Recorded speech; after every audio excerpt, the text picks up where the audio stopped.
Hello friend, welcome to the channel solution. आज हम बात करने वाले हैं फंगल डिजीज के बेसिक इंट्रोडक्शन और उनके एग्जांपल के बारे में। आज का वीडियो थोड़ा ज्यादा लंबा होगा क्योंकि इसी वीडियो के लास्ट में मैं हमारे pharmacology part 1 anti fungal drug का वीडियो भी ऐड करूंगा ताकि आप डिटेल से उनके इन्फेक्शन और उनके कंडीशंस के बारे में जान सकें। पहला पार्ट में हम देखते हैं कि फंगल डिजीज को हम पैथोजेनिक फंगी के हिसाब से दो मेन टाइप में क्लासिफाई कर सकते हैं। पहला टाइप होता है जब उनका इन्फेक्शन हमारे शरीर के सिस्टमिक पार्ट में मूव कर जाता है, डीपर टिश्यू में मूव कर जाता है, और दूसरा पार्ट होगा जो सुपरफिशियली पाए जाते हैं। सो पहले पार्ट के अकॉर्डिंगली ऐसे फंगी, ऐसे पैथोजेनिक फंगी बोलना ज्यादा अच्छा रहेगा जो कॉज करते हैं जनरलाइज्ड और सिस्टमिक इंफेक्शन इन डीपर टिश्यू, और ये मोस्ट ऑफ द केसेस में फैटल होते हैं। आपके शरीर के जो टिश्यू है उनके अंदरूनी भाग में जाएंगे, इसी वजह से इनका जो चांसेस है वो थोड़ा सा ज्यादा दिक्कत करने वाला हो सकता है। जबकि दूसरा होता है अफेक्ट सुपरफिशियल टिश्यूज, ऐसे फंगल जो इंफेक्शन कॉज करते हैं और वो इंफेक्शन उनका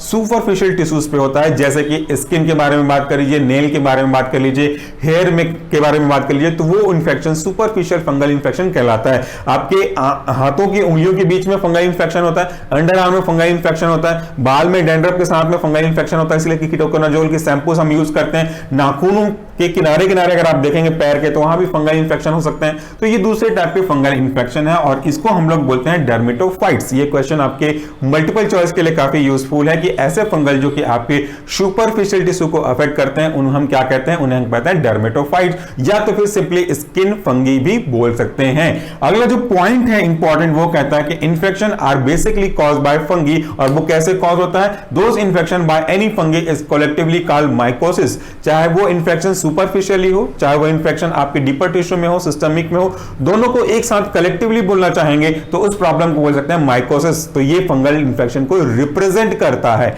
अगला पॉइंट कहता है इंफेक्शन में अकर थ्रू, कैसे इंफेक्शन पहुंचेगा। आपने अभी कुछ समय पहले जब हम बात कर रहे थे म्यूकोरमाइकोसिस और candidiasis, white fungal disease, black fungal disease के बारे में, तब हमने आपको वीडियो में डिटेल प्रेजेंटेशन के थ्रू समझाया था कि जो फंगल इन्फेक्शन है वो हमारी बॉडी में कैसे पहुंचते हैं। मोस्ट ऑफ द केसेस ये कंटामिनेटेड होते हैं आपके कट्स के द्वारा, और उस कट्स के फिर आगे जाकर के सॉइल में कांटेक्ट होने की वजह से आपके बॉडी तक फंगल इन्फेक्शन पहुंचते हैं। यदि आपकी बॉडी किसी पार्ट में कट लगा हुआ, जैसे आप गार्डनिंग कर रहे हैं, तो हाँ, गार्डनिंग करते समय कोई थ्रोन कट गया या फिर आपने ब्लेड से कट गया, उसके बाद गार्डनिंग करना स्टार्ट कर दिए, तो जो मिट्टी होती है उस मिट्टी में जो कंटामिनेशन होगा वो उस कट के थ्रू फंगस जो आपकी बॉडी में पहुंच जाएगा और आपको इन्फेक्ट करेगा। या तो जब कभी ऐसे रहकर जा रहे हैं जहां से पूरा डस्ट मूव कर रहा है और डस्ट को हम इनहेल करते हैं बिना मास्क के, तो उस डस्ट में जो स्पोर प्रेजेंट होंगे फंगी के, वो आपके बॉडी में पहुंचते हैं और इसी डस्ट के साथ जो फंगी आ रहे हैं वो आपको इन्फेक्ट कर सकते हैं। अगला पॉइंट देखिए, डर्मेटोफाइट्स क्या होते हैं और ये क्या काम करते हैं। डर्मेटोफाइट्स जिसके बारे में हमने बात किया था ऊपर में, आप देखिए स्किन को अफेक्ट करने वाले हैं जो सुपरफिशियल पार्ट होते हैं। सो ये जो डर्मेटोफाइट्स है वो क्या करते हैं, वो एक स्पेसिफिक, बहुत ही इंपॉर्टेंट है ये एमसीक्यूज के लिए। डर्मेटोफाइट्स सीक्रेट करते हैं केराटिनेज। ये केराटिनेज क्या है, देखिए बहुत इंपॉर्टेंट है, मैं फिर से कह रहा हूं। जो केराटिनेज है इसमें लगा हुआ है एज, मतलब ये एक एंजाइम है। तो this is a enzyme that degrade keratin. ये हमारे बॉडी के जो सुपरफिशियल पार्ट होता है, प्रोटीन जिसमें पाया जाता है, हम लोग बोलते हैं केराटिन प्रोटीन। इस केराटिन प्रोटीन को डिग्रेड करने का काम करता है और उसके अंदर से भी पेनिट्रेट करके आपको सुपरफिशियल इंफेक्शन, जैसे मैंने कहा स्किन, नेल और हेयर पे, इनमें केराटिन पाया जाता है, इनको डिस्टर्ब करता है। अब कुछ एग्जांपल बात कर लेते हैं जो फंगस के, बहुत ज्यादा डिटेल पे नहीं पढ़ेंगे। तो जो फंगल के सबसे ज्यादा कॉमन एग्जांपल है वो है कैंडिडियासिस, बहुत ज्यादा अफेक्ट करता है, फीमेल को ज्यादातर अफेक्ट करते हैं। तो ये माउथ पे और वजाइना के पार्ट में भी इंफेक्शन देखने को मिलता है। This are caused by yeast, so this is yeast infection which are basically caused by Candida albicans. ये भी क्वेश्चन इंपॉर्टेंट है एमसीक्यूज के लिए। और ये कहां-कहां आकर होता है, ये मोस्ट ऑफ द केस में vulvo vaginal, vulva part of the female reproductive system as well as vaginal female part system, इन दोनों को अफेक्ट करता है। इस पे ज्यादातर देखने को मिलते हैं। ओरल में भी, ओरल म्यूकोसा में भी देखते हैं। उसके ऊपर हमने फार्मेसी डिक्शनरी और सोशल फार्मेसी पे ऑलरेडी वीडियो अपलोड किया हुआ है, हमारे फेसबुक में इसके एमसीक्यूज भी रिसेंटली डाले हुए हैं। तो ये दोनों चीजों को आपको याद रखना होगा। It is mostly found in oral and vaginal mucous membrane as discuss in the earlier point. ये आपके oral as well as vaginal mucous membrane में पाया जाता है और उसमें व्हाइट पैचेस नजर आने लगते हैं आपको। सो नेक्स्ट है आपका नीमोसिस्टिस। ये है आपका अपॉर्चुनिस्टिक पैथोजन।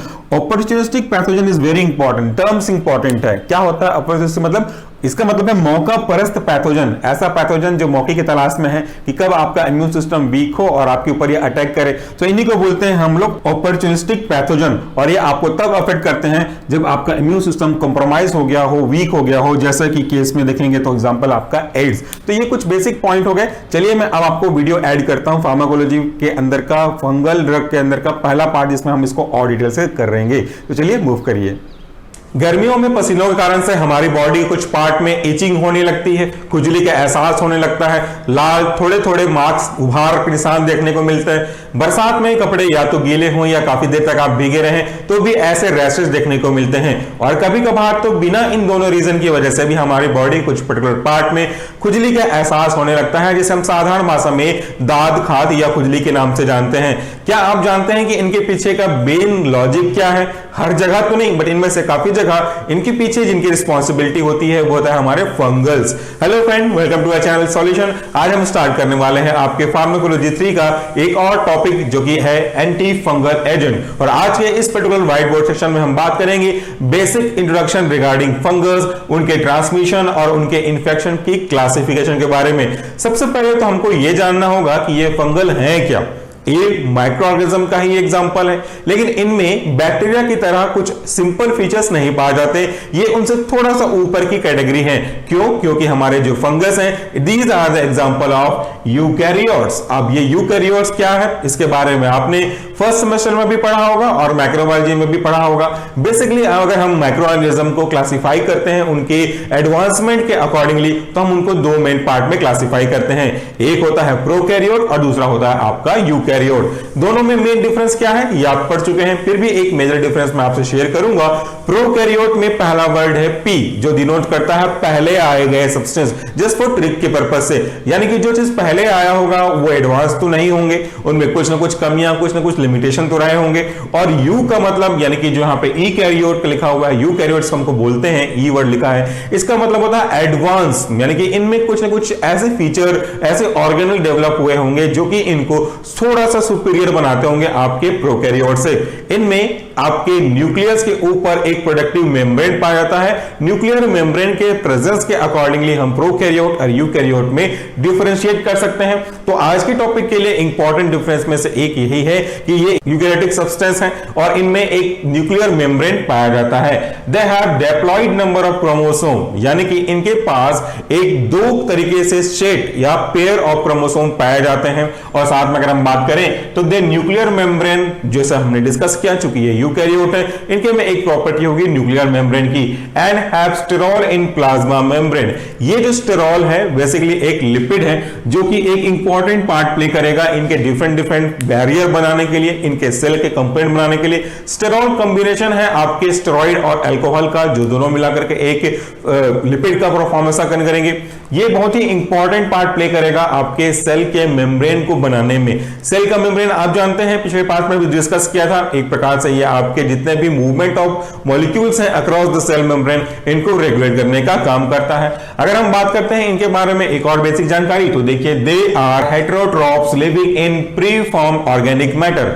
यानी कि ये इनका जो फॉर्म है वो समय के साथ साथ जो आगे जाकर के साइकिल्स आएंगे इनके साथ साथ ये चेंज करते रहते हैं, और they live in pre form organic matter, यानी कि ये पहले से बने हुए ऑर्गेनिक मैटर में लीव करते हैं, उनमें सरवाइव करते हैं। अगर आप अपने घर में कई सारे हाउसहोल्ड चीज देखे होंगे, लकड़ियां तक देखे होंगे, उनमें इस तरह के फंगल इन्फेक्शन या फंगस की ग्रोथ आपको देखने को मिलेगी, खास करके बरसात में। जो कई लोग मशरूम यूज करते हैं वो भी एक एग्जांपल है इसी फंगस का, हालांकि वो आपके लिए पैथोजेनिक नहीं है, वो यूजफुल है। तो ये हमारे पहले से बने हुए ऑर्गेनिक मैटर में ग्रोथ हो सकते हैं।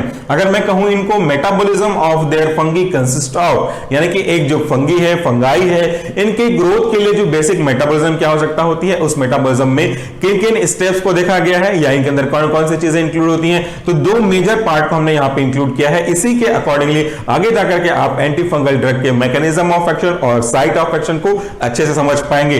पहला है synthesis of chitin. What is the chitin?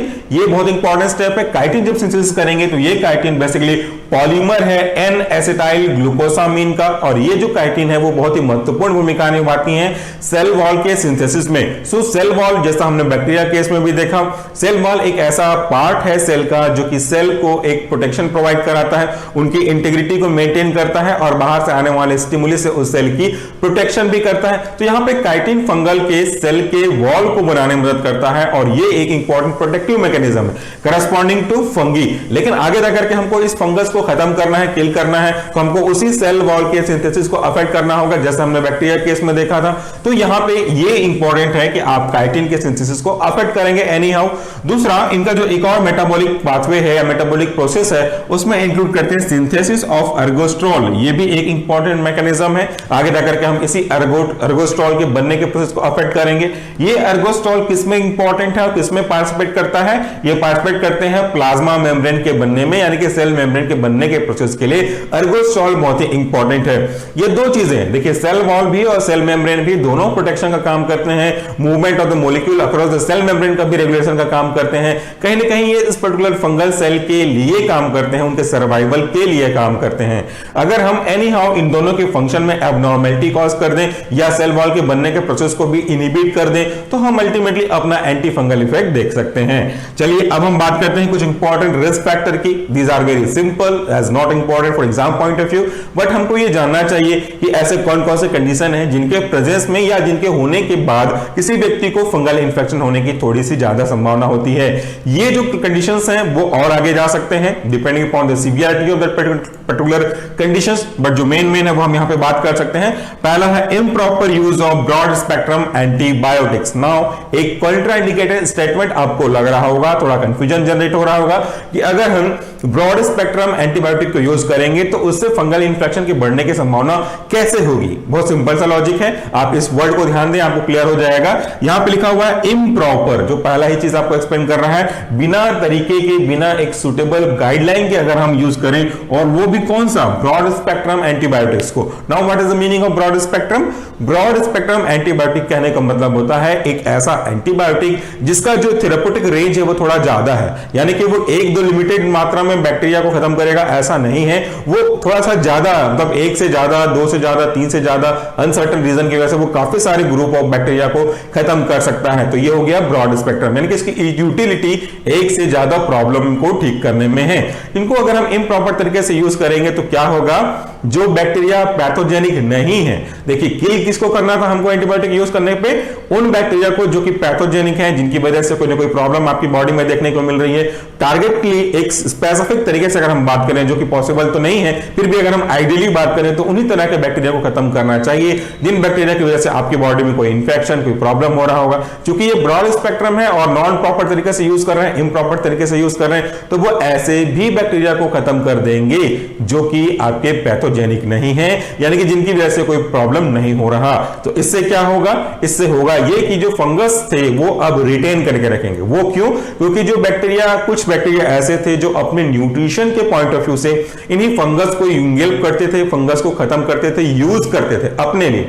तो जो फंगस को खत्म करते थे वो आपको फंगस से इंफेक्शन से थोड़ा प्रोटेक्ट करके रखते थे। क्योंकि आपने ब्रॉड स्पेक्ट्रम एंटीबायोटिक यूज किया, इसलिए पैथोजेनिक के साथ साथ ये नॉन पैथोजेनिक बैक्टीरिया भी खत्म हो गए, और जो बैक्टीरिया इन फंगल को कंज्यूम करते थे अपने न्यूट्रिशन के पॉइंट ऑफ व्यू से, वो अब कहां रहे, वो नहीं रहे। इसलिए फंगल का जो ग्रोथ था वो लिमिट होने के बजाय वो और ज्यादा बढ़ सकता है। तो इसके कारण से भी फंगल इंफेक्शन होने की संभावना है। These are a possibilities. उसके बाद अगर हम बात करते हैं तो दूसरा पॉइंट है spread of different type of immunosuppressive disease. उसके अंदर सबसे इंपॉर्टेंट है AIDS, acquired immuno deficiency syndrome, यानी कि अगर किसी व्यक्ति को ऐसी प्रॉब्लम हुई है जो कि उनके इम्यून सिस्टम को काफी वीक कर देता है, तो उस वीक इम्यून सिस्टम के कारण से भी फंगल इंफेक्शन के बढ़ जाने की पॉसिबिलिटीज हो सकती है।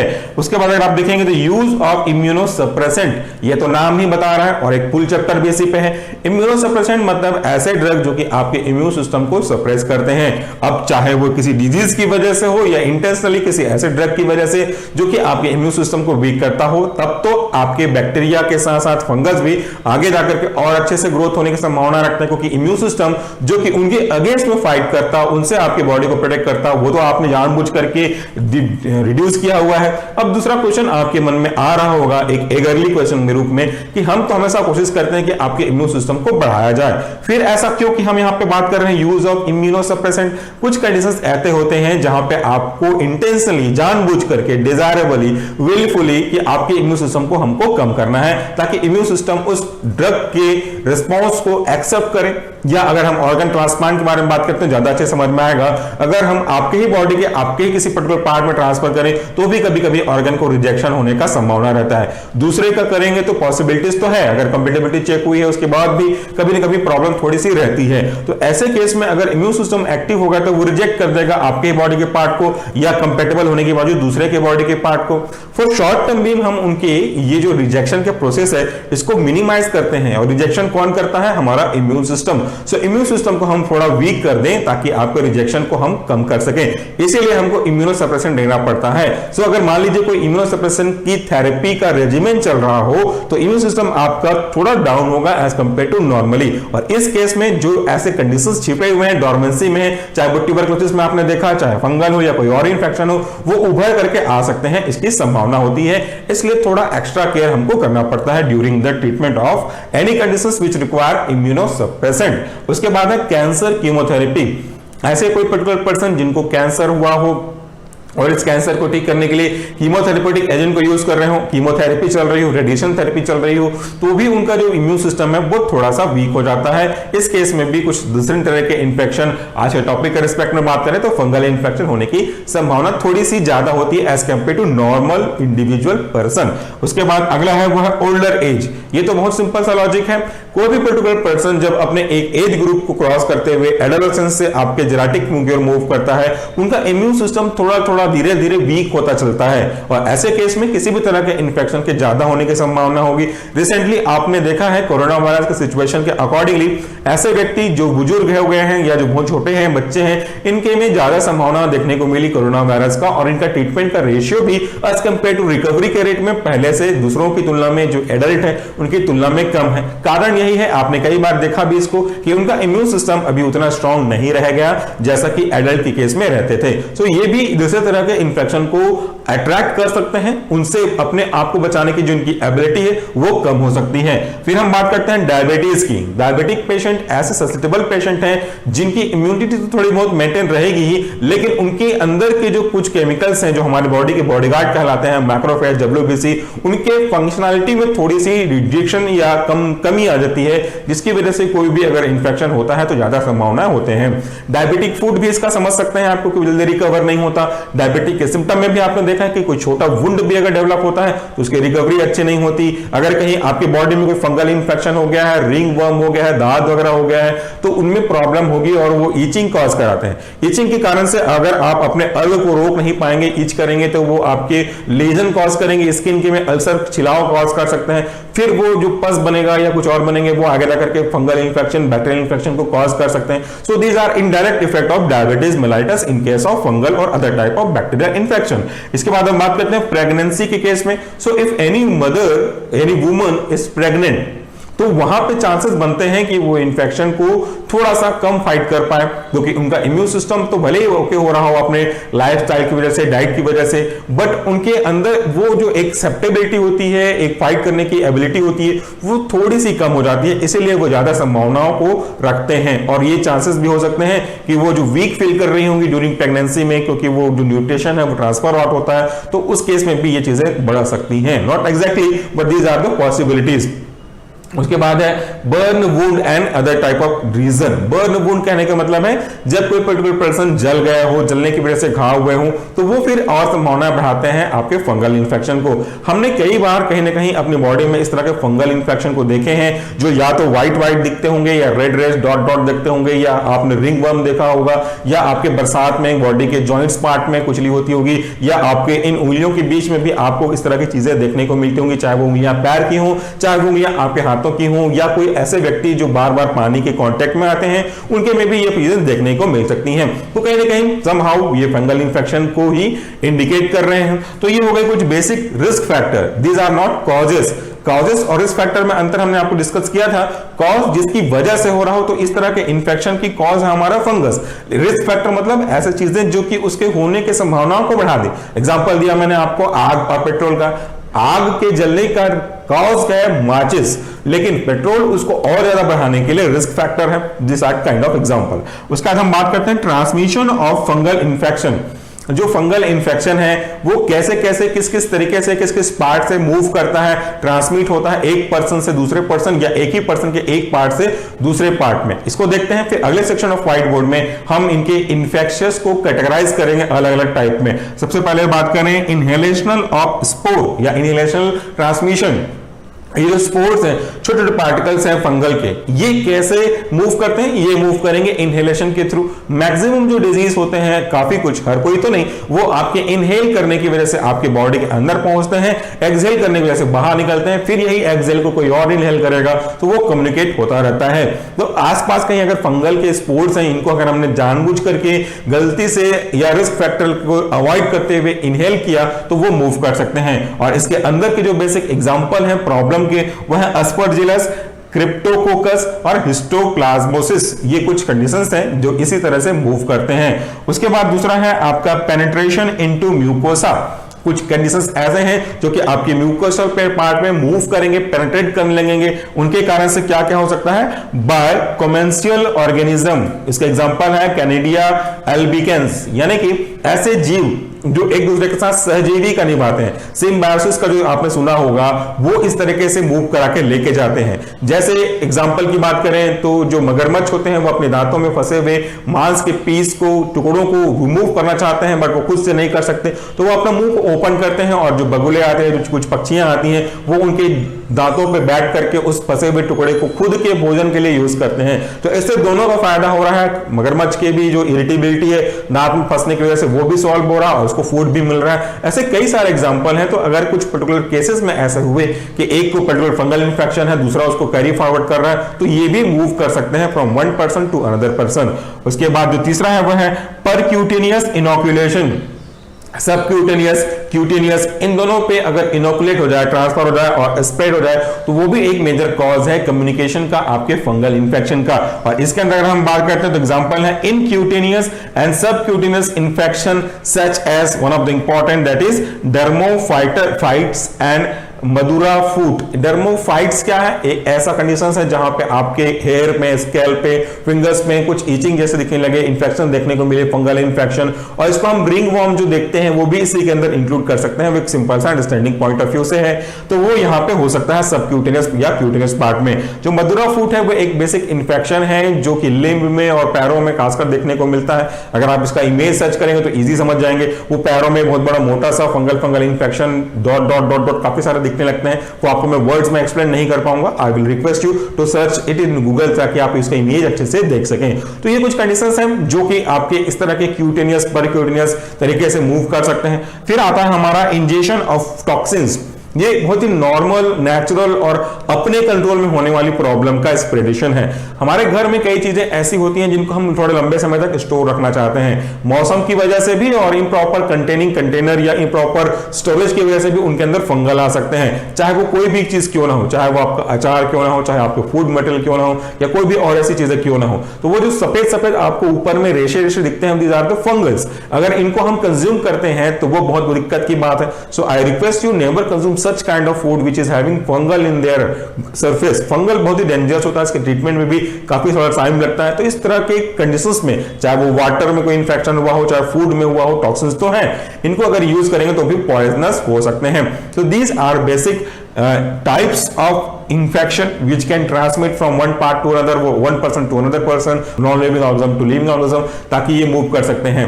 तो ये हो गया आज के व्हाइट बोर्ड में एक basic introduction regarding fungal and types of infection communication. इसी वीडियो के दूसरे व्हाइट बोर्ड सेक्शन में हम बात करेंगे इनके कम्युनिकेशन के साथ साथ इनके टाइप्स के बारे में भी। अब इस वाले व्हाइट बोर्ड के सेक्शन में हम बात करेंगे उन इन्फेक्शन के क्लासिफिकेशन का। मतलब क्या हुआ इस बात का कि कभी न कभी हमने तो ये फंगल इन्फेक्शन फेस किया है, कुछ दिनों में आपको मैं एक फंगस का एग्जांपल भी वीडियो में लाइव तरीके से इंक्लूड करके दूंगा। ये फंगल अलग अलग जगह में होते हैं और उन्हीं के हिसाब से हमको क्लासिफाई करना है। कभी वो आपके स्कैल्प पे बालों के नीचे पाए जाते हैं, कभी एक बालों में नोड्यूल्स के रूप में दिखते हैं, कभी आपके पैरों में, आपके पाम में, आपके स्किन पे, आपके अंडर आर्म में, बॉडी के अलग अलग जगह भी मूव कर सकते हैं। ये तो बॉडी के सुपरफिशियल लोकेशन के अकॉर्डिंग मैंने आपसे बात किया। कभी कभी अगर इनका जो इंटेंसिटी है वो ज्यादा होता है, अगर हमको इनहेल करते हैं या इंजेस्ट करते हैं तो फिर आगे जाकर के चांसेस बनते हैं, नॉट एग्जैक्टली बट चांसेस बनते हैं कि ये आगे जाके सिस्टमिक रूप से through out the body spread कर सकें, खास करके इनहेलेशन के थ्रू जा रहे तो ये अलग अलग तरीके हैं क्लासिफिकेशन करने के। तो इस वाले सेक्शन में हम बात करने वाले हैं कि फंगल इंफेक्शन कहां कैसे कैसे आपकी बॉडी के पार्ट को अफेक्ट करेगा। सबसे पहले हम क्लासिफिकेशन के बारे में आपको डिस्कस करते हैं, फिर अंदर के पॉइंट को समझेंगे। सबसे पहला जो क्लासिफिकेशन है फंगल इंफेक्शन का साइट ऑफ अवेलेबिलिटी या साइट ऑफ अकरेंस के हिसाब से, वह है सुपरफिशियल फंगल इंफेक्शन। दूसरा है आपका क्यूटेनियस फंगल इंफेक्शन। तीसरा हम क्लासिफाई करते हैं सब क्यूटेनियस फंगल इंफेक्शन। उसके बाद जो अगला होगा वो आपका म्यूकोक्यूटेनियस या इसी को हम बोल सकते हैं कैनिडियासिस फंगल इंफेक्शन। फिर हम बात करते हैं सिस्टमिक फंगल इंफेक्शन और उसके बाद एक और इंपॉर्टेंट है आपका सिस्टमिक फंगल इंफेक्शन के बाद जो कि अकॉर्डिंगली चेंज होता रहता है, और यह आपका ऑप्टिमिस्टिक या अपॉर्चुनिस्टिक फंगल इंफेक्शन, जो अवसर के अकॉर्डिंगली चेंज होते रहते हैं। तो ये अलग अलग तरीके हैं क्लासिफिकेशन के जो इस बात को दिखाएंगे कि उस पर्टिकुलर पार्ट में किस फंगल की वजह से कौन सी प्रॉब्लम होती है और हम उसको आगे आने वाले क्लासेस में किन तरह के ड्रग और किन तरह के मैकेनिज्म को फॉलो करके ठीक करने की कोशिश कर सकते हैं। सबसे पहले हम शुरू करते हैं आपके पहले सुपरफिशियल फंगल इंफेक्शन से। सुपरफिशियल नाम से ही आपको समझ में आ रहा होगा कि एकदम ऊपर ऊपर सतह पे, सतही जगह पे इस तरह के फंगल इंफेक्शन देखने को मिलते होंगे। ये जो फंगल इंफेक्शन है वो लिमिट होते हैं आपके आउटर लेयर ऑफ या तो स्किन पे या तो हेयर पे। आउटर लेयर मतलब सरफेस, ओके। धीरे धीरे हम अपनी चमड़ियों के बारे में बात करते हैं, हम स्किन की बात करते हैं, ये आपका सुपरफिशियल है। धीरे धीरे वो क्यूटेनियस, सब क्यूटेनियस और इस तरह से अलग अलग इंटरनल पार्ट में मूव कर सकते हैं, तो ये सुपरफिशियली पाया जाएगा। और इस तरह के एग्जांपल समझना बड़ा आसान है, बहुत सिंपल सा है। ये है आपका टीनिया नाइग्रा। अगर आप इसको गूगल में सर्च करेंगे इमेज के रूप में तो आप पाएंगे कि आपके ये पैरों में, पैर के ऊपरी वाले हिस्से पे एक ब्राउन ब्लैक डॉट डॉट जैसे स्ट्रक्चर, एक मार्क जैसे स्ट्रक्चर दिखेंगे जो कि पेनलेस होंगे, उनमें पेन नहीं होगा। तो ये आप इसकी बैक्टीरिया इस फंगल की वजह से कॉज होने वाले प्रॉब्लम है। इसके बाद देखिए ब्लैक पेडिरा, व्हाइट पेडिरा, ये क्या है? ब्लैक और व्हाइट उनके कलर को डिपेंड करते हैं। जैसे आपके बालों में रूसी होता है, अलग उसी तरीके का है, समझने के हिसाब से आपको बता रहा हूं। आपके हेयर के ऊपर एक नोड्यूल्स बनने लगते हैं, थोड़े थोड़े मोटे मोटे उभार लिए रहते हैं, या ये अगर ब्लैक होंगे तो इन्हें हम ब्लैक पेडिरा कहेंगे, और अगर ये व्हाइट होगा तो इसी के अकॉर्डिंग जाने जाएंगे। ये भी फंगल इंफेक्शन ही है, अलग अलग तरह के। तो इनका लोकेशन सुपरफिशियल हो गया, आउटर मोस्ट लेयर पे हो गया आपके स्किन के या तो हेयर के। उसके बाद हम बात करते हैं second type, that is cutaneous fungal infection, यानी कि आपके क्यूटेनियस पार्ट पे होंगे। ये जो है वो रेस्ट्रिक्ट होते हैं keratinized layer of skin, hair, nails, यानी कि आप जानते हैं कि अलग अलग तरीके के सेल होते हैं, बॉडी में आपने पढ़ा होगा। तो वैसे केराटिनाइज्ड सेल हैं जो मेनली पार्ट बनाते हैं हेयर के, नेल्स के, इन्हीं के पर्टिकुलर पार्ट में ये पाए जाएंगे। ऐसे फंगल जो इस तरह के इंफेक्शन को कॉज करते हैं इनको हम बोल सकते हैं डर्मेटोफाइट्स के रूप में जान सकते हैं। पिछले सेक्शन ऑफ दिस वीडियो के व्हाइट सेक्शन में हमने डिस्कस किया कि डर्मेटोफाइट्स क्या है। बेसिकली ये आपके बॉडी के कुछ इंपॉर्टेंट पार्ट्स पे फंगल के इंफेक्शन को कॉज करते हैं, जिनके अंदर रिंग वर्म को भी हम इंक्लूड कर सकते हैं। तो ये इसी बात को एक्सप्लेन कर रहे हैं। फिर हम बात करते हैं इनके एग्जाम्पल की।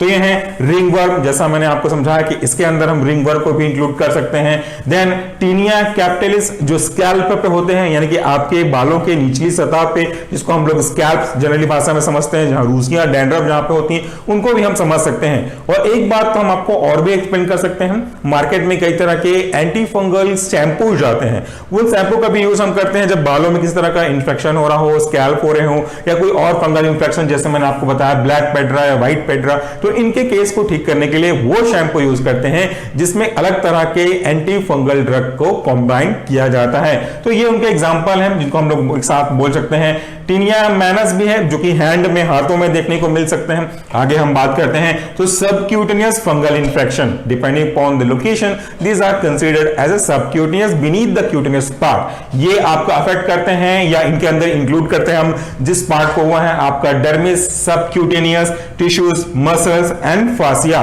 जो कि आपके इंटरनल पार्ट को बीनीथ द स्किन, मसल्स और ऑर्गन को इंटैक्ट, अटैच और अलग तरीके से आइडेंटिफाई करने के लिए सेपरेट करते हैं, वो फेशियल पार्ट है। उन पे हम लोग देखते हैं कि इन तरह के इंफेक्शन हो सकते हैं। फिर हम बात करते हैं इनके एग्जाम्पल की, तो ये है यूमाइटोसाइट्स, माइकोसिटोमा। ये कुछ अलग अलग कंडीशंस हैं, इनके प्रोनाउंसिएशन अलग अलग हो सकते हैं आपके अकॉर्डिंगली, तो ये इस क्लास को बिलोंग करते हैं। फिर हम बात करते हैं म्यूकोक्यूटेनियस, या इसी का जो दूसरा नाम है वह है कैंडिडियासिस। म्यूकोक्यूटेनियस नाम समझ में आ रहा होगा, म्यूकस मेम्ब्रेन और स्किन के बीच के एक लेयर के ऊपर इस तरह के इंफेक्शन हमको देखने को मिलते हैं इस क्लासिफिकेशन में। ये जो इंफेक्शन है this can be occur anywhere but are most common. ये जो इंफेक्शन है वो मोस्टली कहीं भी हो सकते हैं, लेकिन जो मोस्ट कॉमन पार्ट है जिन पे संभावना ज्यादा होती है ये है स्किन फोल्ड, जहां पे स्किन में फोल्ड नजर आते हैं वहां पे भी हो सकते हैं। जेनिटल पार्ट में, मेल में, फीमेल में, दोनों के फीमेल जेनिटल पार्ट में इस तरह के प्रॉब्लम ज्यादा तक देखने को मिलती है, खास करके ये फीमेल में वजाइनल कैंडिडाइटिस के रूप में ज्यादा देखने को मिलता है। फिर हम बात करते हैं ओरल पार्ट में भी हो सकता है, ओरल म्यूकोसा में भी हो सकते हैं, आपके थ्रोट में भी ये प्रॉब्लम कॉज कर सकते हैं। देन अगर मैं इनके एग्जांपल की बात करूं तो सबसे इंपॉर्टेंट एग्जांपल है कैनिडिया अल्बिकेंस। ये इस तरह के प्रॉब्लम को कॉज करते हैं और इनके बारे में हमने आपको सेक्सुअली ट्रांसमिटेड डिजीज की जो एक स्लाइड है इसमें भी काफी अच्छे से एक्सप्लेन किया है। So if you want to get more information regarding such kind of fungal infection और sexually transmitted disease then you can search it in our channel, you can get the PDF also. उसके बाद हम बात करते हैं आपका अगला classification जो कि है सिस्टेमिक फंगल इन्फेक्शन, यानी कि ऐसा इंफेक्शन कॉज्ड बाय फंगस जो आपकी स्किन पे, स्किन के किसी पर्टिकुलर पार्ट पे ना रुक करके इंटरनली मूव करने लगे, ब्लड तक पहुंच सके, that is called systemic fungal infection. और ये काफी खतरनाक हो सकता है, इसके ट्रीटमेंट का जो रेजिमेन है वो लंबा खींच सकता है और आपकी बॉडी में अलग अलग तरीके के रैशेस, फंगल इन्फेक्शन के जो सिम्टम्स है वो आपको देखने को मिल सकते हैं। ये इंक्लूड करते हैं fungal colonization, buccal cavity and portion of lower and upper GIT. ये जो कॉलोनाइजेशन का, कॉलोनाइजेशन मतलब होता है एक साथ ग्रुप में कोलैबोरेट होकर के कॉलोनी बनाना, ये स्टार्ट करते हैं आपकी बकल कैविटी से, फिर वो मूव कर सकते हैं आपके different type of upper part and lower part of gastrointestinal, और ये आगे भी मूव कर सकते हैं खास करके इनहेलेशन के थ्रू, और ये आपके रेस्पिरेटरी ट्रैक्ट को प्रॉब्लम कर सकते हैं, म्यूकोसल मेम्ब्रेन में एडहेयर हो सकते हैं, रुक सकते हैं, आगे जाकर के ये एल्वेलाई में भी पहुंच सकते हैं। एल्वेलाई में पहुंचने के बाद हमारी बॉडी के जो बॉडीगार्ड सिस्टम है, जो आपके फैगोसाइट्स वगैरह हैं, इनके साथ इनकी फाइटिंग होती है और अगर ये फाइटिंग में सर्वाइव कर दें तो ये आगे जाकर के और स्प्रेड होते जाते हैं। यूं तो उस पे फाइट करना इतना आसान नहीं है क्योंकि आपकी बॉडी का जो डिफेंसिव सिस्टम है, यानी कि होस्ट की बॉडी का जो डिफेंसिव सिस्टम है उस तरह के फंगल के इंफेक्शन को रोकने की पूरी कोशिश करता है। लेकिन कुछ फंगल ऐसे भी होते हैं जो कि अपने आप को इनसे प्रोटेक्ट कर लेते हैं, वही आगे जाकर सर्वाइव करते हैं और स्प्रेड होते रहते हैं। और इसी को इस लाइन पे समझ सकते हैं, usually fungi adopt themselves to adverse conditions present in the host, यानी कि जो फंगी हैं वो होस्ट में present adverse conditions, body temperature का ज्यादा होना, आपके मैक्रोफेजिक सेट का फाइट करना उनके अगेंस्ट में, या कोई और डिफेंसिव सिस्टम जो हमारी बॉडी का काम कर रहा होगा इनको हटाने में, उससे अपने आप को, उस एडवर्स कंडीशन से अपने आप को बचाने में कैपेबल होते हैं और वो आगे जाकर सिस्टमिक सर्कुलेशन के रूप में मूव आउट होंगे थ्रू आउट द बॉडी। ये उनका एक नेचर होता है। उसके बाद हम बात करते हैं इसी का एग्जाम्पल, तो ये है आपका हिस्टोप्लाज्मोसिस, ब्लास्टोप्लाज्मोसिस, ये इसी फंगल इंफेक्शन के एग्जांपल हैं सिस्टमिक तरीके के। फिर एक और आता है वह आपका ऑपर्चुनिस्टिक फंगल इंफेक्शन। ये ऐसे फंगल इंफेक्शन है जो कि कैनिडियासिस के वजह से कॉज होते हैं। ये आपके, मेरे या जिस भी पर्टिकुलर पर्सन के अंदर ग्रो हो रहे होंगे, इनके इम्यून सिस्टम के वीक होने का वेट करते रहते हैं कि जैसा हमने पहले सेक्शन में बात किया, आपके एड्स या फिर ऐसे इम्यूनोसप्रेसिव कंडीशंस में ये ग्रो अप होते हैं और अपना इफेक्ट को depending upon their location produce करते हैं, विजुअलाइज करते हैं, ताकि हम उनके इन्फेक्शन को देखें और फिर उनको फर्दर इस क्लास में क्लासिफाई कर सकें। अपॉर्चुनिटी मिलने का मतलब ही यही है कि इम्यून सिस्टम ह्यूमन बीइंग का कमजोर हो जाए तो वो अपना इफेक्ट दिखाना शुरू करें। So this was the first video of anti fungal drug, जिसमें हमने बात करने की कोशिश की एक फंगल के बारे में, उनका इंट्रोडक्शन, उनका कॉज क्या है, उनका रिस्क फैक्टर क्या है और उनको लोकेशन के हिसाब से हम किस किस तरीके में क्लासिफाई कर सकते हैं। दिस वाज वेरी बेसिक, ताकि आपको फंगल के बारे में कुछ जानकारियां मिल सके। अगले पार्ट से हम उनके क्लासिफिकेशन और मैकेनिज्म के बारे में देखना शुरू करेंगे। तो आज के वीडियो के लिए इतना ही। रेफरेंस के बारे में बात कर लेते हैं। तो दोनों section of this white board हमने इसे लिया है पी जगदीश प्रसाद की बुक से। सो अगर आपके पास इस बुक का रेफरेंस नहीं है, आपके पास नहीं है ये बुक, तो आप इन दोनों सेक्शन का स्क्रीनशॉट थोड़ी देर बाद आप ले सकते हैं। मैं यहां से हट जाऊंगा। So friend, again thank you very much for watching this video. नमस्कार।